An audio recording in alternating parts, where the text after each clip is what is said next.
பொதுவாக கர்த்தர் நியமிக்காத இடத்துல, கர்த்தர் அனுமதிக்காத அல்லது கர்த்தர் நமக்கு ரெஸ்ட்ரிக்ட் பண்ணிக்கிற இங்கே போகாத அப்படின்னு சொல்கிற இடத்துக்கு நீங்கள் போகும்போது தான் உங்களுடைய வீழ்ச்சியானது ஆரம்பிக்கிறது.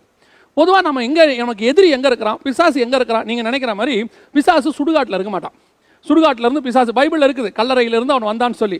நாம் சுடுகாட்டுக்கு போகிறவங்க, நைட்டில் போகிறவங்க, அந்த வழியாக போகிறவங்களாம் என்ன சொல்லுவாங்கன்னா, அந்த பக்கம் போகாதீங்க, அங்கே பிசாசு இருக்கும், அப்படிலாம் பிசாசு அங்கே இருப்பான் இங்கே இருப்பான்லாம் நீங்கள் எதிர்பார்த்து போகிற இடத்துல பிசாசு இருக்காது. ஆனால் நீங்கள் எதிர்பார்க்காத இடத்துல பிசாசு இருக்கும். நான் நினைக்கவே இல்லைங்க இந்த இடத்துல இப்படி நடக்கும், இப்படி ஏற்படும், நான் நினைக்கவே இல்லை, நான் அந்த இடத்துக்கு போயிருக்கக்கூடாது. நிறைய பேர் வீழ்ச்சி அடைஞ்ச பிறகு அவங்க சொல்கிற ஒரு வார்த்தையில் ஒன்று என்னென்னா, நான் இந்த இடத்துக்கு போயிருக்கக்கூடாது, தேவசித்தம் இல்லாமல் அந்த இடத்துக்கு நான் போயிட்டேன். தேவன் உன்னை அனுமதிக்காத இடத்தில் ஒரு திராட்சரச வற்றல் கூட நீ தொடக்கூடாது, புசிக்கக்கூடாதுன்னு சொல்கிற இடத்துல நீ எங்கே போகிற? அந்த தோட்டத்தின் வழியாகவே போகிற. அதாவது கர்த்தர் உனக்கு ரெஸ்ட்ரிக்ட் பண்ணதான பகுதிக்குள்ளே நீ கடந்து போய் கொண்டிருக்கிற. கர்த்தர் அனுமதிக்காத இடத்துல நீங்கள் போயிட்டு இருக்கிறீங்க. சில நேரங்கள் நம்ம அப்படி தான் செய்கிறோம். சில சுச்சுவேஷன்ஸ்னால சில நேரத்தில் இப்போ என்ன நடக்கும், நம்ம இந்த வழியாக சுற்றி போகிறத விட இப்படி போனால் கொஞ்சம் ஷார்ட்கட்டாக இருக்குமே அப்படின்னு நினச்சி கூட போயிருக்கலாம். நம்முடைய கர்த்தர் அனுமதிக்காத இடம். You must be very careful at all the time. எப்பவுமே நீங்கள் ஒரு விஷயத்தில் ரொம்ப கேர்ஃபுல்லாக இருக்கணும். கர்த்தர் ஒரு விஷயத்தை உங்களுக்கு அனுமதிக்கலைன்னா அது இல்லை தான், போய் கேட்கக்கூடாது. நான் அந்த இடத்துக்கு போகலாமா, அந்த பக்கம் போகலாமா. நம்ம ஆண்டவர் ஒன்று விளக்கினா விளக்கினது தான். அவன் வாழ்நாளெல்லாம் நசரை விரதம் இருக்கிற போது இதை அவன் தொடக்கூடாதுன்னு பைபிள் சொல்லுது. அதான் பிழையாமுக்கு ஆண்டவர் வார்த்தை சொல்றாரு, நீ போகாதன்னு. இவர் போய் என்ன செய்யறாரு, நான் போகட்டுமான்னு இன்னொரு வாட்டி 2 தடவை 3 தடவை கேட்கிறாரு. அதே மாதிரி தான் பழத்தை சாப்பிடக்கூடாதுன்னு கர்த்தர் சொல்றாரு. இவர் என்ன பண்றாரு, அந்த பழத்துக்கிட்ட போய் நின்று அது பார்வைக்கு இன்பம் புசிப்புக்கு ஏற்றது அப்படின்னு நினைக்கிறாங்க. ஒரு விஷயத்தை கர்த்தர் அனுமதிக்கணும்னா அந்த பகுதிக்கே போகாம இருக்குது. என்னை பொறுத்த வரைக்கும் நான் சொல்வேன், பழத்துக்கிட்ட போயிட்டு அதை பார்த்துட்டு அதற்கு பிறகு நான் இதை சாப்பிடக்கூடாதுன்னு சொல்றதை விட அந்த பழத்துக்கிட்ட மரத்துக்கிட்ட போகாமல் இருப்பதே நல்லது. அதுதான் மிகச்சிறந்தது. ஆண்டவர் ஒரு பகுதியில் உங்களை விலக்கி இருக்கிறாரா, ஆண்டவர் உன்னை பகுதியில் வேணான்னு சொல்றாரா, இவங்க பர்டிகுலராக அங்கே தான் போய் நிற்பாங்க. ஏன்னா பிசாசு என்ன செய்வான் தெரியுமா, அங்கே தான் உங்களை வர வைப்பான். ஏன்னா அந்த திராட்சரச வாசனை, அந்த திராட்சரசம் எல்லாமே அந்த பகுதி அங்கே தான் வர வைப்பான். ஆனால் உங்களுக்கு தெரியாது, உங்களை அழிக்கிற சிங்கம், உங்களை எதிர்க்கிற சிங்கம் அங்கே தான் குடியிருக்கும். இந்த பாலசிங்கம் அங்கே தான் இருக்கும். நீங்க நினையாத இடத்துல இருந்து உங்களை எதிரி வருவான். கர்த்தர் அனுமதிக்கிற இடத்துல நீங்க நிற்கும் போது உங்களுக்கு ஒரு எச்சரிப்பு இருக்கும், ஒரு காஷன் இருக்கும். ஆனால் கர்த்தர் அனுமதிக்காத இடத்துல நீங்கள் போகும்போது அந்த சிங்கம் பின்னாட்களில் அவனுக்கு என்ன பாதிப்பை உண்டாக்குச்சுன்னு நீங்க நல்லா கவனிச்சுக்கொள்ளுங்க. இப்போ அவன் திராட்சர தோட்டத்தை அவன் என்ன செஞ்சுட்டான், வந்துட்டாரு, அது உள்ள சிங்கம் வந்துச்சு. இப்போ அவருடைய எல்லைக்குள்ள இவர் வந்துட்டார், அவர் பார்டருக்குள்ள இவர் போயிட்டார். பார்டருக்குள்ள போன உடனே சிங்கம் எதுக்குது. இப்போ சிங்கத்தை இவர் ஜெயிச்சிட்டார், அவரை அங்க போய் சிங்கத்தை இவர் ஜெயிச்சிட்டாரு, அதை எந்த மாற்று கருத்தும் இல்லை. உயிரோடு இருக்கும்போது சிங்கத்தை இவன் ஜெயித்தான். பின்னாடி நல்லா கவனிச்சு பாருங்க, செத்த சிங்கம் இவனை ஜெயிக்கும். அதான் அவங்ககிட்ட இருந்த ப்ராப்ளம். என்ன ப்ராப்ளம் அப்படின்னு கேட்டீங்கன்னு சொன்னா, இப்போ அந்த சிங்கத்தை இவன் ஜெயிச்சிட்டானா, இவன் இப்போ செய்யக்கூடாத அடுத்த தப்பு ஒன்று செய்வான். என்ன செய்வானா, அந்த சிங்கத்துக்குள் இருக்கிற தேனீ கூட்டத்தை தான் எடுத்து அவன் சாப்பிடுவான்னு வசனம் சொல்லுது. இந்த தேன் கூட்டம் எங்க இருக்குது, செத்த சிங்கத்துக்குள்ள இருக்குது. வசனம் சொல்லுது, இவன் செத்த பிரேத தண்டையில் ஒன்று கூட இவன் போகக்கூடாது. இதுதான் நம்முடைய வாழ்க்கையில் ஏற்படக்கூடிய மிகப்பெரியதான வீழ்ச்சி. வாலிபர்கள் வாழ்க்கையில் பல நேரங்களில் ஆரம்பத்தில் சில பாவத்தை நம்ம ஜெயிச்சிருவோம், அந்த பாவம் நம்மளை விட்டு போயிடுச்சுன்னு நினைச்சிருவோம். ஒன்று மட்டும் நினைச்சுக்கொள்ளுங்க, அந்த செத்த பாவம் மீண்டும் உங்களை ஜெயிப்பதற்கு வாய்ப்பு இருக்கிறது.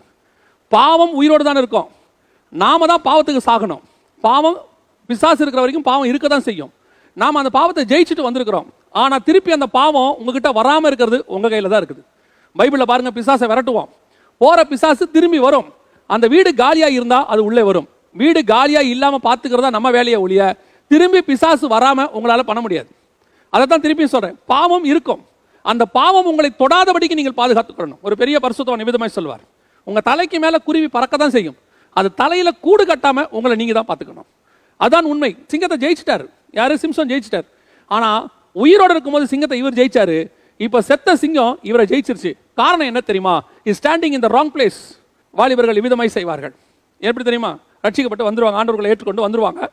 ஏற்றுக்கொண்டு வந்த பிறகு ஆண்டவர் அவர்களை என்ன செய்வார்னு கேட்டீங்கன்னா, பழைய பாவத்தை விட்டு பழைய நண்பர்களை விட்டு கொஞ்சம் பிரிப்பார்.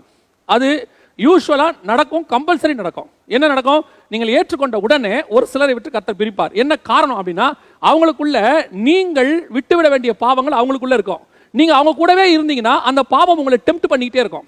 திருப்பி அந்த பாவத்தை செய்ய வைக்கிறதுக்கு அவங்க மூலமா பிசாசு கிரியை செய்வான். நீங்க இன்னும் பலவீனமா இருக்கிறீங்க, இப்பதான் நீங்க புதுசாக ஆண்டவர் ஏற்றுக்கொண்டு வந்திருக்கிறீங்க. அப்ப ஆண்டவர் என்ன செய்யறாருன்னா, உங்களை பலவீனப்படுத்துகிற உங்களை சில சிங்கங்களை கர்த்தர் உங்களை விட்டு விலக்குவார். அப்படி விலக்குற இடத்துக்கு நீங்கள் திரும்பி போகக்கூடாது. கர்த்தர் அனுமதிக்காத இடத்துக்கு போகக்கூடாது. அங்க போய் உட்காந்துக்கிட்டு, இப்போ நான் ஒரு உதாரணத்துக்கு தான் சொல்றேன். ரட்சிக்கப்பட்ட ஆண்டவர் ஏற்றுக்கொண்ட பிறகு பழைய வாலிபர்கள்லாம் சேர்ந்து ஒரு இடத்துல மது குடிக்கிறாங்கன்னு வச்சுக்கோங்களேன்.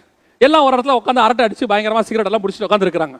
இப்போ ஆண்டவர் ஏற்றுக்கொண்ட உங்களையும் கூப்பிடுவாங்க, வாங்க வரமாட்டியா, எங்க கூட வரமாட்டியா, நீ இன்னும் பெரிய சாமியாரா அப்படின்னு சொன்ன உடனே இவங்களுக்கு கொஞ்சம் சுய காரியத்தை தொட்டா மாதிரி ஆயிரும். நம்மளை ஒதுக்குறாங்களோ, நம்மளை வந்து இப்படி பண்றாங்களோ, ஸோ நம்மளை எல்லாத்தையும் ஒதுக்கி வைக்கிறதுனால நாம என்ன செய்யணும், கொஞ்சம் அவங்களோட மிங்கிலாகி தான் உட்காருவோமே அப்படின்னு சொல்லிட்டு அந்த குடிக்கிறவங்க, அந்த சிகரெட் பிடிக்கிறவங்க, அந்த கெட்ட வார்த்தை பேசுறவங்க, அந்த அரட்டை அடிக்கிறவங்க, அந்த சினிமா பாட்டு பாடிக்கிட்டு எல்லாம் ஒரு கிண்டல் பண்ணி பாடிக்கிட்டு இருக்கிற பரியாசக்காரர் மத்தியில் போய் இவங்க உட்காருவாங்க.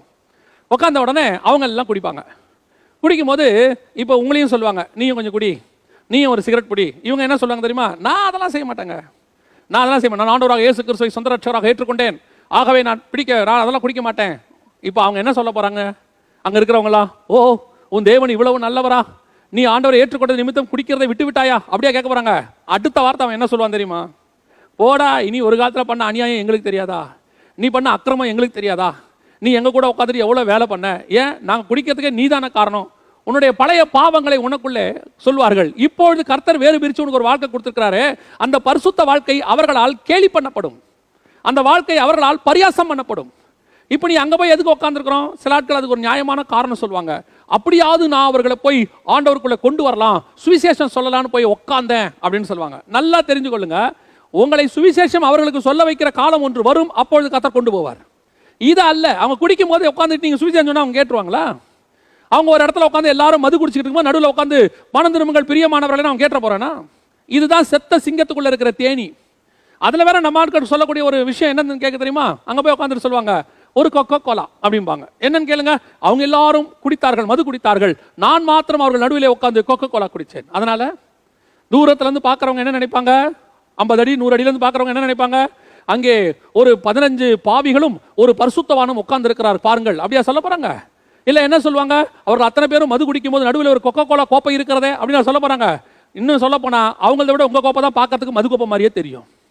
நீங்களும் அவர்கள் ஒருவராகத்தான் எண்ணப்படுவீர்கள், நீங்களும் அவர்கள் ஒருவராக பாவமாக தான் எண்ணப்படுவீர்கள். அதான் ரொம்ப முக்கியம்.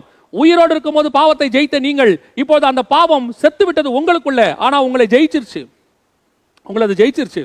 இப்போ அவன் செத்த சிங்கத்தை சாப்பிடல பாருங்க, அவன் எதை சாப்பிட்டான், அதுக்கு நடுவுல இருந்த தேனி, அந்த பிரேதத்தண்டையில இருந்த தேனி, அதுக்குள்ள கொஞ்சம் டேஸ்டான விஷயம். நம்ம போய் உட்காந்துருப்போம், என்னது எல்லாரும் அரட்டை அடிப்பாங்க ஆஃபீஸில், ஆனா அந்த இடத்துல போய் இவங்க உட்காந்துருப்பாங்க. எதுக்காக உட்காந்துருப்பாங்க, அரட்டை கூட அடிக்க மாட்டாங்க, அமைதியாக உட்காந்து. ஏன்னா அங்க பாடப்படுகிற சினிமா பாட்டு உங்களுக்கு ரொம்ப பிடிக்கும், ரட்சிக்கப்படுறதுக்கு முன்னாடி கேட்ட சினிமா பாட்டா இருக்கும் அந்த பாட்டு. ஓ அந்த காலத்துல இந்த பாட்டு எவ்வளவு நல்லா இருக்கும், மைல்டு சாங். அதுக்கப்புறம் அதுல என்ன கருத்து, பழைய கருத்து, அந்த பாருங்க அதுல கவிதை எவ்வளவு நல்லா இருக்குது.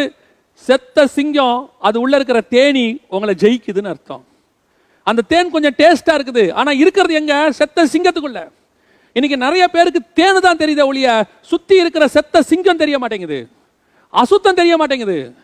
ஒரு இசையமைப்பாளரோட இசை உன்னை ஈர்க்குது, கேட்கறதுக்கு நல்லா இருக்குது, ஏன் அதுல இருக்க பாட்டு கருத்து கூட நல்ல கருத்தா இருக்கு, ஆனா அந்த இசையை அமைத்தது ஒரு செத்த சிங்கம், ஒரு பிசாசின் சிங்கம். அதை கேட்கும் போது தேன் நல்லா தான் இருக்கும், ஆனா உனக்கு எங்க இருந்து வந்துச்சு தெரியுமா, செத்த சிங்கத்துக்கிட்ட இருந்து வந்துச்சு. இன்னைக்கு நிறைய பேரை இப்படிதான் செத்த சிங்கம் ஜெயிச்சுக்கிட்டு இருக்குது.